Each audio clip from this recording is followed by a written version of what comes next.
இழப்புகள் எதுவாயினும் ஏற்றுக்கொள்வோம், நம்மை இடைமறிக்கும் சவால்களை எதிர்கொள்வோம் என்ற விளக்கத்தோடு நம்மையெல்லாம் மனிதர்களான தலைமுறைத்த மகத்தான தலைவர் புரட்சியாளர் அம்பேத்கரை வணங்கி அடித்தட்டு மக்களும் அரசியல் படுத்தப்பட வேண்டும், விளிம்புநிலை மக்களும் வெளிச்சத்திற்கு வர வேண்டும் என்ற உயரிய நோக்கத்தில் என்னை போன்றவரையெல்லாம் அரசியல் படுத்தி அதிகாரத்தை அமர வைத்த அரசியல் அறிஞர், செந்தமிழ் காவலர், பெண்ணுரிமை போராளி, மண்ணுரிமை போராளி, மது ஒழிப்பு போராளி, கல்வி உரிமை போராளி, கருத்துரிமை போராளி, சமத்துவ போராளி, சமூக நீதி போராளி, சனாதன எதிர்ப்பு போராளி தலைவர் எழுச்சி தமிழரின் 35 ஆண்டு அரசியல் வரலாற்றினை உங்களுக்கெல்லாம் அறிமுகப்படுத்த வேண்டும் என்ற உயரிய நோக்கத்தில்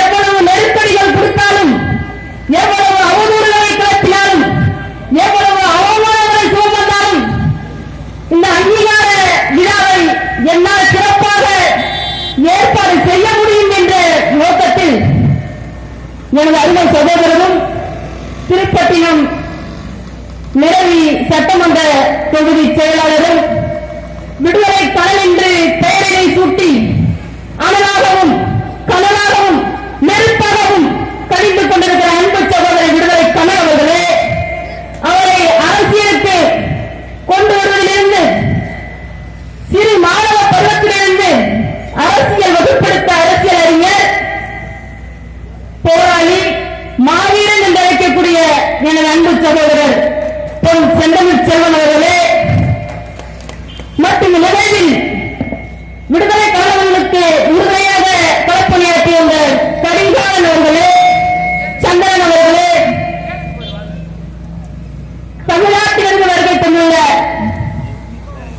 முன்னாள் மாவட்ட செயலர் கதிர் நிலவன் அவர்களே, பேரறிவாளன் அவர்களே, முருகன் அவர்களே மற்றும் ஏழைய பொறுப்பாளர்களே, ஜனநாயக சக்திகளே, மகளிர் இல்லை என்றால் எதுவுமே கிடையாது.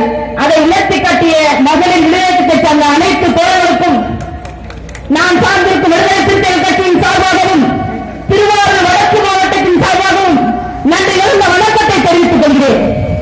அன்பு சொந்தங்களே, அருமை உறவுகளே, எத்தனையோ அரசியல் கட்சிகள் இருந்தாலும் தலைவர் எழுச்சி தமிழரை போல் ஒரு தலைவர் இல்லை என்பதை இந்த நேரத்தில் நான் சொல்ல கடமைப்பட்டிருக்கிறேன்.